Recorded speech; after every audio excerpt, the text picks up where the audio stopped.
যেই ব্যক্তি আউলিয়া কেরামের সহবতে বসে সে কিভাবে তার জীবন পরিবর্তন হয়ে যায় মনোযোগ দিয়ে শুনেন। হযরতে শেখ সাদী রহমাতুল্লাহ আলাইহি তিনি বলতেছেন, আমার সঙ্গে সুন্দর একটি ঘটনা ঘটে গিয়েছে। আমার এক বন্ধু সে আমার হাতে একটা মাটির ঢিল দিয়েছিল। ওই মাটির ঢিলটি যখন আমার কাছে আনলাম, যখন আমি মাটির ঢিলটা আমার হাতে নিলাম, নেওয়ার পর আমি ওই মাটির ঢিল থেকে বড় সুগন্ধি অনুভব করলাম। আমার মনে হচ্ছে মেশকের যেন সুগন্ধি বের হচ্ছে, মেশক আম্বরের যেন সুগন্ধি বের হচ্ছে। তখন শেখ সাদী রহমাতুল্লাহ আলাইহি তিনি প্রশ্ন করতে লাগলেন মাটিকে, ও মাটি, মাটি রে, তুমি কি মেশক নাকি আম্বর? তোমার শরীর থেকে কেন এত সুগন্ধি বের হচ্ছে? আজকে মহালক্ষ্মী পাড়া, বিশেষ করে এই পাড়ার মানুষ তারা বড় আনন্দিত, তারা বড় ভাগ্যবান। প্রশ্ন করতে পারেন কেন? ভাগ্যবান এই জন্যে, আজকে এমন একজন আপনাদের পাড়ায়, আপনাদের এখানে এই জমিনে পা রাখবেন, তিনি হলেন আওলাদ রাসূল। করেন না সুবহানাল্লাহ। তিনি হলেন একজন আল্লাহর ওলি।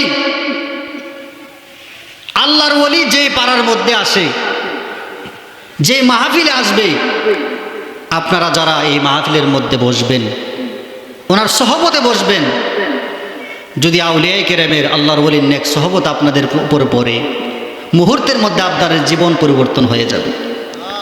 প্রিয় ভাইয়েরা আমার, দেখেন আউলিয়া কেরামের সহবত কি। আমাদের এই দেহ, মানুষের দুইটা দিক রয়েছে, একটা বাহ্যিক আর একটা হচ্ছে ভিতরের দিক।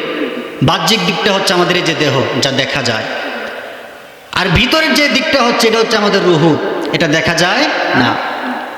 তো আপনি যখন আপনার এই দেহকে শক্তিশালী করতে চান, এটার বিভিন্ন জায়গা রয়েছে, বিভিন্ন সেন্টার রয়েছে, ওই সেন্টারের মধ্যে আপনাকে উপাদান দিতে হবে, পুষ্টি দিতে হবে, তাহলে আপনার শরীর শক্তিশালী হবে, শরীর গঠন ভালো হবে।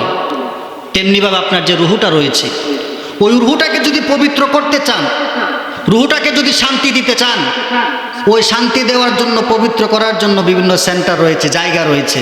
এটা হলো আল্লাহর ওলিদের দরবার। জোরে বলেন সুবহানাল্লাহ। আমার ভাইয়েরা, বন্ধুরা, মনোযোগ দিয়ে শুনেন, আউলিয়া কেরামের সহবত কি। যেই ব্যক্তি আউলিয়া কেরামের সহবতে বসে সে কিভাবে তার জীবন পরিবর্তন হয়ে যায় মনোযোগ দিয়ে শুনেন। হযরতে শেখ সাদী রহমাতুল্লাহ আলাইহি তিনি বলতেছেন, আমার সঙ্গে সুন্দর একটি ঘটনা ঘটে গিয়েছে। আমার এক বন্ধু সে আমার হাতে একটা মাটির ঢিল দিয়েছিল। ওই মাটির ঢিলটি যখন আমার কাছে আনলাম, যখন আমি মাটির ঢিলটা আমার হাতে নিলাম, নেওয়ার পর আমি ওই মাটির ঢিল থেকে বড় সুগন্ধি অনুভব করলাম। আমার মনে হচ্ছে মেশকের যেন সুগন্ধি বের হচ্ছে, মেশক আম্বরের যেন সুগন্ধি বের হচ্ছে। তখন শেখ সাদী রহমাতুল্লাহ আলাইহি তিনি প্রশ্ন করতে লাগলেন মাটিকে, ও মাটি, মাটি রে, তুমি কি মেশক নাকি আম্বর? তোমার শরীর থেকে কেন এত সুগন্ধি বের হচ্ছে? তখন আমার আল্লাহ পাক ওই মাটির জবান খুলে দিলেন। মাটি ডাক দিয়ে বলতেছে, হুজুর, আমি মেশক নয়, আমি আম্বর নয়, আবার জাতীয় কোনো সুগন্ধি নয়। আমি গোলাপ ফুলের নিচে অনেক দিন যাবৎ ছিলাম। গোলাপ ফুলের নিচে থাকার কারণে গোলাপ ফুল থেকে সুগন্ধি আমার শরীরে লেগেছে। তার সুগন্ধি আমার শরীরে লাগার কারণে আমার শরীর থেকে সুগন্ধি বের হয়। কি বুঝলেন? মাটি গোলাপ ফুলের নিচে থাকার কারণে ওই গোলাপ ফুল থেকে সুগন্ধি মাটির মধ্যে লেগেছে, এই জন্য মাটি থেকে সুগন্ধি বের হয়। তেমনিভাবে আপনি যখন আউলিয়া কেরামের দরবারে যাবেন, আউলিয়া কেরামের সহবতে বসবেন, আওলাদ রাসূলের সহবতে বসবেন, দেখবেন উনাদের রঙে রাঙায়িত হয়ে যাবেন। ফয়েজ তাওয়াজ্জু যখন আপনার অন্তরে লাগতে থাকবে, আপনার কলবের মধ্যে লাগবে, লুহুর মধ্যে লাগবে, আকফা কফি আপনার যখন শরীরের মধ্যে লাগবে, ভিতর উজালা হয়ে যাবে, ভিতর পবিত্র হয়ে যাবে, ভিতর পরিবর্তন হয়ে যাবে।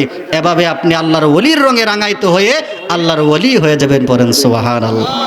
আমার যুবক ভাইরা রে, বন্ধুরা রে, আমাদেরকে বেশি বেশি আউলিয়া কেরামের সহবতে বসতে হবে, আউলিয়া কেরামের দরবারে যাইতে হবে।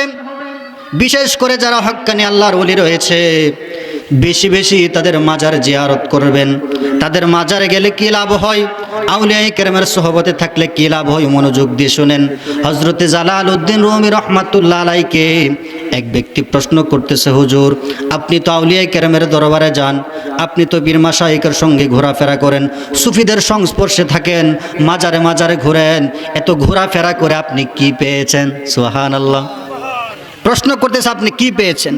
এবার আমার ভাইয়ারে বন্ধুরা রে, জালালউদ্দিন রুমি রহমাতুল্লাহ আলাইহি তিনি ডাক দিয়ে বলেন, জীবনে তো অনেক পাওয়ার গল্প শুনেছো, আজকে তোমাকে একটা হারানোর গল্প শোনাবো, শোনো। এবার জালালউদ্দিন রুমি রহমাতুল্লাহ আলাইহি ডাক দিয়ে বলতেছে, আউলিয়া কেরামের দরবারে গিয়ে সুফিদের সঙ্গে থেকে আমার ভিতরে যে অহংকার ছিল, ওই অহংকার আমি হারিয়ে ফেলেছি। সুবহানাল্লাহ। তিনি বলতেছেন আমার ভিতরে অহংকার আমি হারিয়েছি। ডাক দিয়ে বলতেছেন, শোনো, সুফিদের সঙ্গে থেকে, আউলিয়া কেরামের সঙ্গে থেকে বিভিন্ন মাজারে মাজারে ঘুরে আমার ভিতরের ধাম্বিকতা আমি হারিয়েছি, আমার ভিতরে যে অহংকার ছিল, অহংকার হারিয়েছি, হিংসা হারিয়েছি, লোভ লালসা হারিয়েছি, মানুষকে কষ্ট দেওয়ার যে গুণটা ছিল ওই গুণটাও হারিয়ে ফেলেছি। তিনি বলতেছেন যে আমার ভিতরে যে কুরূপীগুলো ছিল, ভিতরের যে খারাপ মন্ত্র ছিল, খারাপ জিনিসগুলো সব কিছু আমি একে একে হারিয়ে ফেলেছি। সব কিছু হারাতে হারাতে এমন হারিয়েছি, সব কিছু হারিয়ে যাকে পাওয়ার কথা ছিল আমি তাকেই পেয়ে গিয়েছি। জোরে বলেন সুবহানাল্লাহ।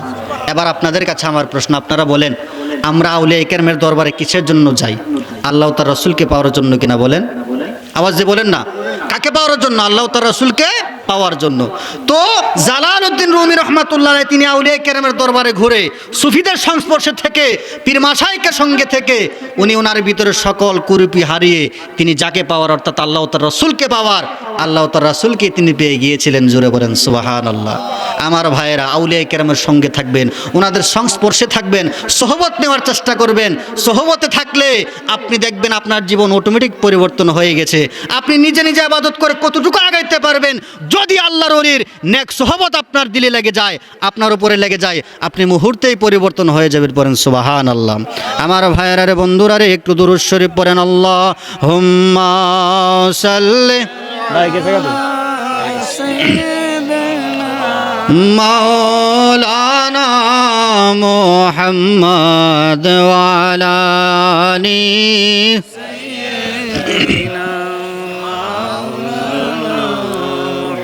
ওরে মুর্শিদের চরণ বিহনে এ জীবন মিছে রে ভাই, এ জীবন মিছে আমার।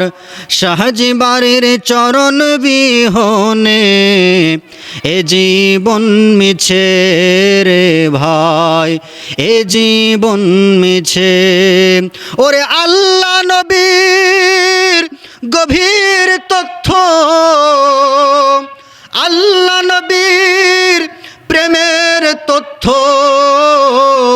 আমার কামেলের কাছে, মুর্শিদের চরণ বিহনে এ জীবন মিছে রে ভাই, এ জীবন মিছে। বাড়ি সার চরণ বিহনে এ জীবন মিছে রে ভাই, এ জীবন মিছে। জোরে জোরে বলেন সুবহানাল্লাহ।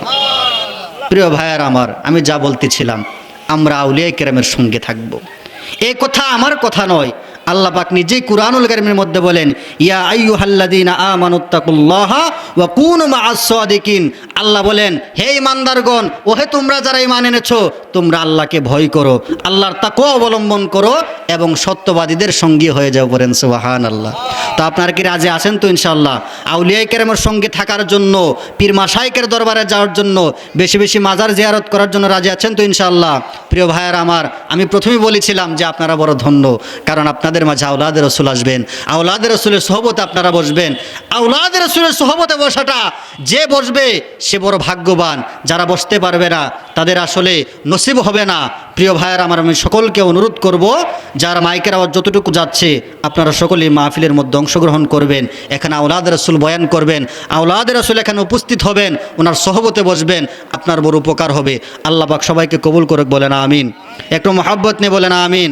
আমার যুবক ভাইরা রে, বন্ধুরা রে, আমি একটু কথা বলে শেষ করে দিচ্ছি।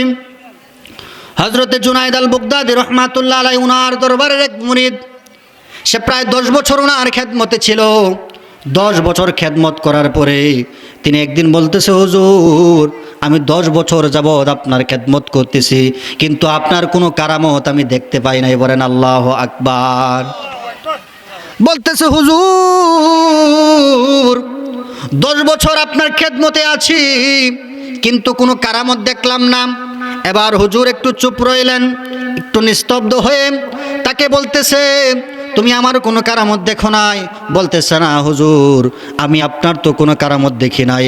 তখন হুজুর ডাক দিয়ে বলতেছে, তুমি আমাকে বলো, 10 বছরের যে আমার দরবারে খেদমত করতেছো, এই 10 বছরের ভিতরে আমি সুন্নতের কোনো খেলাপ করেছি, কোনো সুন্নত আমি বাদ দিয়েছি, এমন কোনো কাজ দেখছো কিনা? বলেন সুবহানাল্লাহ। যে আমি সুন্নত, আল্লাহ রাসূলের সুন্নত বাদ দিয়েছি, এমন কোনো কাজ কি তুমি দেখেছো এই 10 বছরের ভিতরে? বলতেছে, না হুজুর, আমি তো এমন কোনো কাজ দেখি নাই এই 10 বছরের ভিতরে যে আপনি রাসূলুল্লাহ সাল্লাল্লাহু আলাইহি ওয়া আলিহি ওয়াসাল্লামের সুন্নত বাদ দিয়েছেন, খেলাপ করেছেন, পালন করেন নাই। তখন আল্লাহর ওলি জুনায়েদ আল বাগদাদী বলতেছে যে এর চেয়ে বড় কারামত আর তুমি কি দেখতে চাও? বলেন না সুবহানাল্লাহ। এর চেয়ে বড় কারামত আর কি হইতে পারে? বড় আফসোস হয়, এখন বর্তমানে মানুষ আল্লাহর ওলিদের দরবারে যায় ঠিকই, মনে করে সে বড় জ্ঞানী মানুষ, যে আমি যাবো, মুরিদ হব, ঠিক আছে, কিন্তু আমার আগে কারামত দেখাইতে হবে। জোরে বলেন না আল্লাহু আকবার। বলে কি আগে কারামত দেখাইতে হবে? প্রিয় ভাইয়েরা আমার, একজন আল্লাহর ওলির কারামত দেখাটা বড় বিষয় নয়। আপনি দেখুন ওনার কামালিয়ত কতটুকু আছে, ওনার ভিতরে ইলম কতটুকু আছে, তরিকত তাসাউফের জ্ঞান, ইলমে মারফতের জ্ঞান কতটুকু আছে। ওনার কামালিয়ত যেখানে যার বেশি আছে, ওইখানে কারামতের কোনো মূল্য নাই। আল্লাহ পাক রব্বুল আলামিন, আল্লাহ পাক রব্বুল আলামিন আমাদের সবাইকে আউলিয়া কেরামের মহব্বত নিয়ে চলার তৌফিক দান করুক, বলেন আমিন।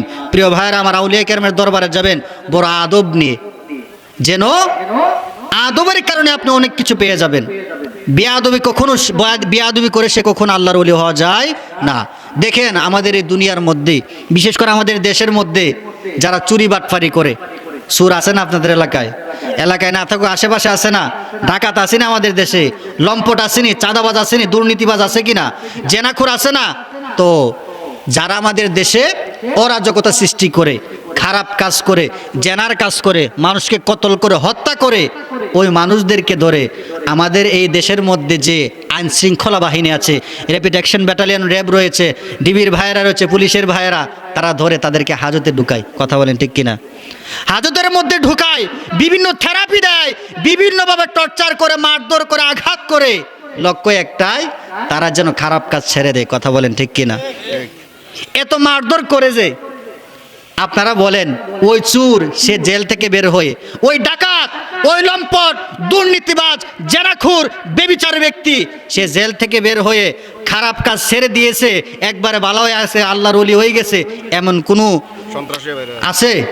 এমন কোনো প্রমাণ নাই। কিন্তু আমার ভাইয়েরা, এমন অনেক প্রমাণ আছে চোর আল্লাহর ওলির দরবারে গিয়ে আল্লাহর ওলি হয়ে গেছে। এমন অনেক প্রমাণ আছে ডাকাত আউলিয়া কেরামের দরবারে গেছে, মস্ত বড় আল্লাহর ওলি হয়ে গেছে। লম্পট, দুর্নীতিবাজ, জেনাখোর, বেবিচারখোর, খারাপ ব্যক্তি আউলিয়া কেরামের দরবারে গিয়ে আউলিয়া কেরামের নেক তাওয়াজ্জুর মাধ্যমে খুশনসিবে আমার আল্লাহর দয়ায় অনেক বড় আল্লাহর ওলি হয়ে গিয়েছে। জোরে বলেন সুবহানাল্লাহ। এই জন্য আমাদেরকে বেশি বেশি আউলিয়া কেরামের দরবারে যাইতে হবে। আমি যে আলোচনা করতেছি বা এতক্ষণ করলাম, মূল টপিকটাই ছিল আউলিয়া কেরামের সহবত। আউলিয়া কেরামের সহবতে আমাদেরকে থাকতে হবে আদব সহকারে, মহব্বত নিয়ে। আমি আউলিয়া কেরামের দরবারে যাচ্ছি, যাই আমরা একমাত্র আল্লাহ তো রাসূলকে পাওয়ার জন্য। মনে রাখবেন, আল্লাহ কিন্তু কোরআনে বলে দিয়েছেন, তোমরা সত্যবাদীদের সঙ্গে থাকো। বলেন সুবহানাল্লাহ। ওই কথার প্রতি খেয়াল রেখে আপনারা আউলিয়া কেরামের দরবারে যাবেন। যারা হক মুর্শিদ রয়েছে, পীর সাহেব রয়েছে, ওনাদের সহবতে বসবেন। আল্লাহ পাক আমাদের সবাইকে কবুল করুক, বলেন আমিন। আমি যতটুকু আলোচনা করেছি, আমার আলোচনায় যদি কেউ কষ্ট পেয়ে থাকেন ক্ষমা সুন্দর দৃষ্টিতে দেখবেন। এখন প্রায় এশারের নামাজের সময় হয়ে গেছে, আমি আর বাড়তেছি না। সকলে আমার জন্য দোয়া করবেন ইনশাল্লাহ। আর বিশেষ করে দেখেন এখানে কিন্তু বিজ্ঞ আলেমগুন